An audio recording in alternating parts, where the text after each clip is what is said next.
Hello children, how are you all? Today we'll do third chapter of grammar, that is one and more than one. So open your book, page number 19. Here you will see some numbers written that you just have to recite. Okay, so what do you mean by one and more than one? Yes, because here numbers are given, so you will get an example of it. One का मतलब होता है एक और more than one मतलब एक से ज़्यादा. So singular is one and plural is more than one.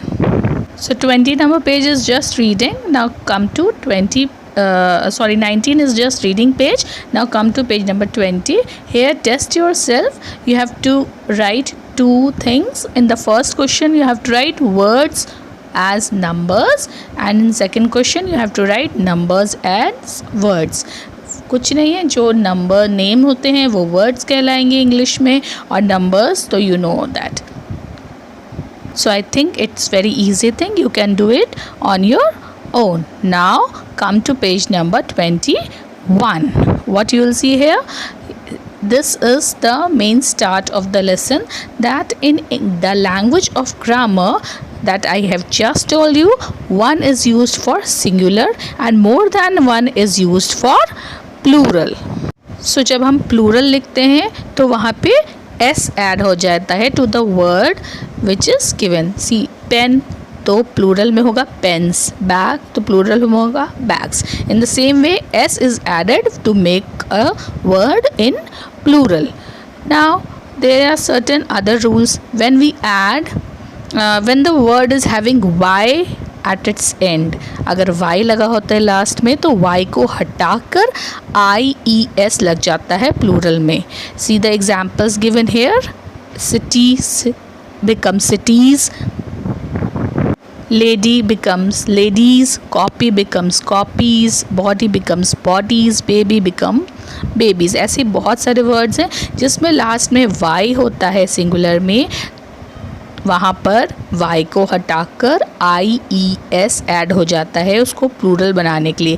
This is the first rule you have to learn. Simple words पे तो हम s ऐड कर देते हैं वो प्लूरल बन जाता है, बट y वाले वर्ड्स में हमें y हटाकर ies लगाना होता है.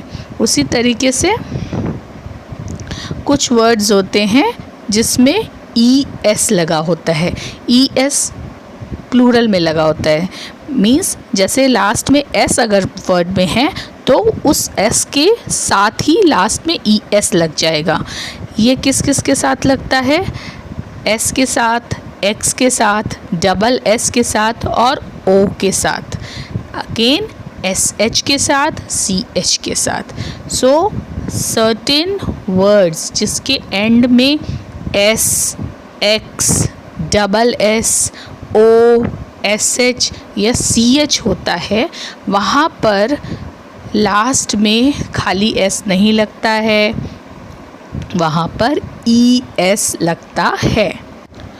नाउ कुछ वर्ड्स ऐसे होते हैं जिनके फॉर्म चेंज नहीं, अलग ही एकदम वर्ड अलग ही हो जाते हैं. जैसे ऑक्स है, ऑक्स का बन जाता है ऑक्सन, फूड का बन जाता है फिट, मैन का बन जाता है मेन, माउस का बन जाता है माइस, टूथ का बन जाता है टीथ और चाइल्ड का बन जाता है चिल्ड्रन. ऐसे और भी बहुत सारे वर्ड्स हैं जो यहाँ पे सारे एग्जांपल्स तो नहीं दिए जा सकते हैं, इसलिए कुछ वर्ड्स ऐसे होते हैं जिनका पूरा स्पेलिंग ही चेंज हो जाता है.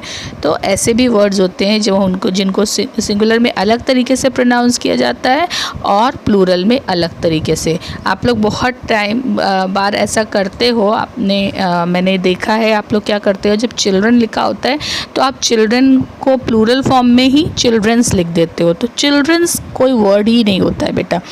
Children itself is a plural word, उसको s लगाने की ज़रूरत नहीं है. चाइल्ड एक वर्ड के लिए होता है और मोर देन वन बिकम्स चिल्ड्रन. ऐसे ही ऑक्स एक ऑक्स के लिए होता है, बहुत सारे ऑक्स के लिए ऑक्सन. फुट आपका अकेला एक पैर और दोनों पैर मिला के फिट बन जाता है. मैन अकेला एक मैन और बहुत सारे मैन होते हैं तो मैन बन जाता है। वुमेन एक अकेली वुमेन, बहुत सारी वुमेन होती है तो WOMEN हो जाता है, MAN और MEN।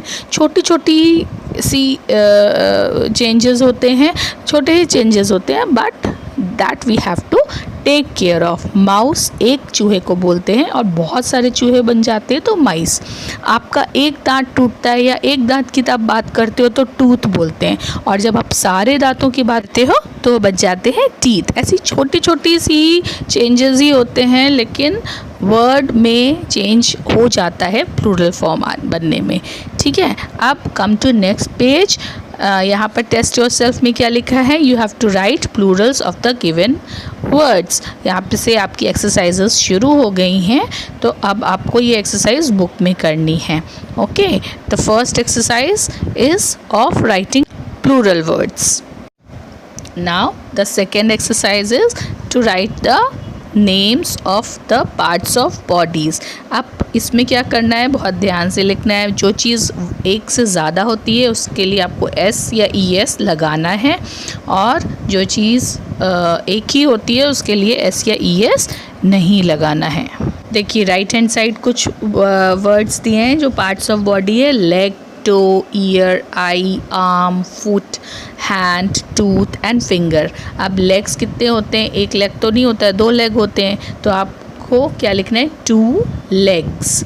एक एग्जाम्पल पहला वाला किया हुआ है, 1 नंबर आई को पॉइंट आउट कर रही है तो 2 eyes लिखा हुआ है। 2 नंबर क्या है, 2 नंबर आपके ईयर है, तो ईयर कितने होते हैं, एक ईयर तो नहीं होता है, 2 ईयर होते हैं, तो 2 ईयर नहीं लिखेंगे, 2 ears लिखेंगे। इसमें लास्ट में वाई भी नहीं है, इसलिए वाई को हटा के IES लिखने वाली बात ही नहीं है, ना SS है, नो O है। तो ये सारे रूल्स जो अभी मैंने आपको बताए थे उनको ध्यान में रखते हुए आपको SES IES का यूज़ करना है। Okay, now come to next page, page number 23। Here what is given, this is, that is, these are, those are। अब ये क्या होता है, okay, how we'll use this to make a sentence। I will read for you।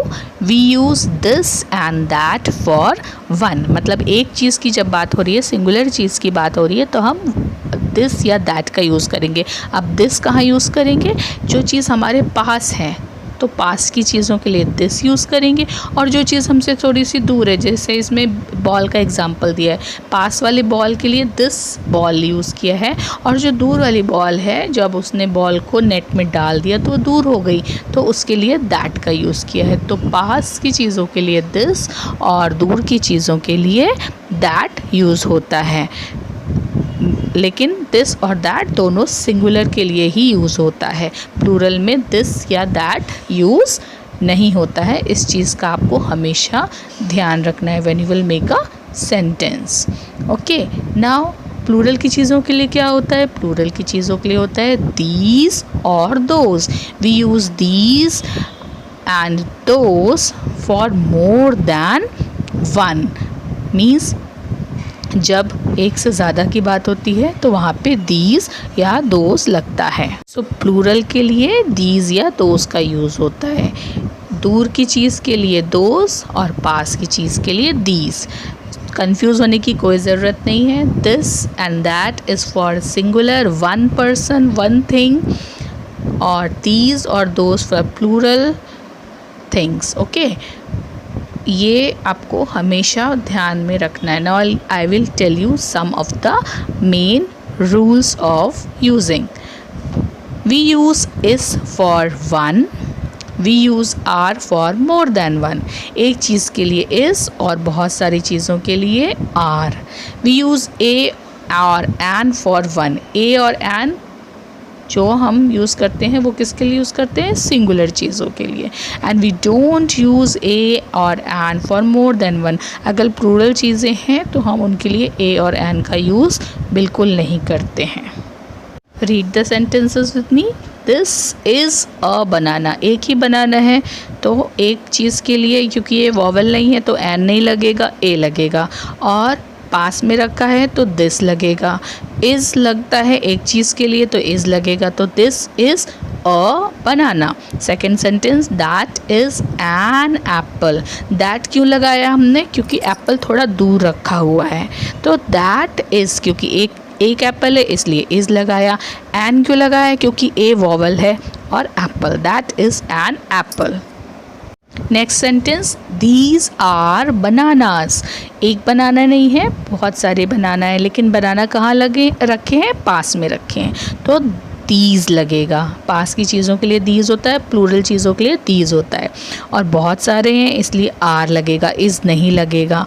और bananas लगेगा. Bananas के साथ क्योंकि ये प्लूरल है तो ए या एन तो लग ही नहीं सकता, खाली एस लगेगा. Okay. Second last sentence is those are apples. बहुत सारे एप्पल रखे हैं, है ना. और एप्पल कहाँ रखे हैं? दूर रखे हैं. तो दूर की चीज़ों के लिए दोज लगता है जो प्लूरल में होती है. तो दोज आर अगेन क्योंकि बहुत सारे एप्पल्स हैं तो आर लगेगा. और एप्पल्स क्योंकि ए और एन क्यों नहीं लगेगा? क्योंकि ये प्लूरल है. तो इन चीज़ों का ध्यान रखना है जब आपको सेंटेंस बनाना है दिस, दैट, दीज, दोज के लिए. Okay. Again we will revise. We use this and that for one thing. और दिस और दैट के साथ इज़ लगता है. और दीज और दोज प्लूरल थिंग्स के लिए लगता है. और दीज और दोज के साथ आर लगता है. ए और एन सिर्फ वन सिंगुलर के लिए आता है. अगर वॉवल है तो एन लगेगा, वॉवल नहीं है तो ए लगेगा, लेकिन सिर्फ सिंगुलर चीज़ों के लिए. प्लूरल में ये नहीं लगता है, ना ए लगता है ना एन लगता है. Okay. So you will do practice of making more sentences with this and that in the same way. कैसे प्रैक्टिस करोगे? Go to next page, page number 24. यहाँ पे प्रैक्टिस एक्सरसाइज ही दी है. यहाँ पे आपको दिस, दैट, दीज, दोज दिया गया है कॉलम में. सेकंड कॉलम में इज़ और आर दिया गया है. थर्ड कॉलम में ए और एन दिया गया है. और फोर्थ कॉलम में हेन, हेंस, एग और एग्स दिया है. अब आपको ब्रेन यूज़ करना है और इनको कैसे सेंटेंसेस बनाना है वो आपको मुझे बना के दिखाना है. मैं आपको एक एग्जाम्पल करके बताती हूँ. वैसे बुक में भी एक एग्जाम्पल किया हुआ है फर्स्ट नंबर का. This is a hen. Picture देखिए, एक हैन की पिक्चर बनी है. तो एक चीज़ के लिए दिस लगेगा, एक चीज़ के लिए इज़ लगेगा. और ये वॉवल नहीं है तो अ लगेगा. दिस इज़ अ हैन. ऐसे ही दूसरे पिक्चर में हैन तो है और एक भी है लेकिन वो दूर है तो दिस नहीं लगेगा, दैट लगेगा. दैट एक ही है ना इसलिए इज़ लगेगा. अ लगेगा क्योंकि वॉवल नहीं है hen. That is a hen. Third picture में दो हैन हैं तो और पास में है तो दैट नहीं लगेगा, दिस भी नहीं लगेगा, दीज लगेगा. दीज अब एक हैन नहीं है, ज़्यादा है तो आर लगेगा. These are hens. ठीक है. वैसे ही नेक्स्ट पिक्चर में हेंस हैं, बहुत सारी हैं लेकिन दूर हैं तो those are hens. So I hope you have understood the whole chapter. फिर से इस वीडियो को बार बार देखिएगा और जहाँ पे प्रॉब्लम हो रही है आपको प्रॉब्लम रिकवर करने में इजी होगा अगर आप इस वीडियो को बार बार देखोगे. Now you have learn today what is one. एक चीज़ के लिए हम वन यूज़ करते हैं, उसको वन बोलते हैं, सिंगुलर भी बोलते हैं. और एक से ज़्यादा होता है तो more than one, that is called plural. Okay. So this का यूज़ कैसे होता है, दैट का यूज़ कैसे होता है, दीज का, दोज का. एक चीज़ के लिए इज़ लगता है, एक से ज़्यादा चीज़ों के लिए आर लगता है. वॉवल्स और कॉन्सोनेंट अगर सिंगुलर में है तो ही ए और एन लगता है, नहीं तो नहीं लगता है. और दिस और दैट, दीज, दोस्त के साथ कैसे सेंटेंसेस बनाने वो सीखा. IES, ES और खाली S कैसे लगता है वो भी आपने सीखा. और कुछ वर्ड्स जिनका पूरा मीनिंग, पूरी स्पेलिंग चेंज हो जाती है जब हम प्लूरल बनाते हैं तो वो भी हमने सीखा. So you have learn this concept of one and more than one. I hope you understood all the things and you will understand it more if you will do more and more practice of it. So learn the words, what are they called in plural form जिनकी spelling अलग हो जाती है। और never make mistakes now in making plural और making again singular of those words. So more and more practice will make you more and more confident. Okay, so enjoy this video and listen to it again and again. Bye.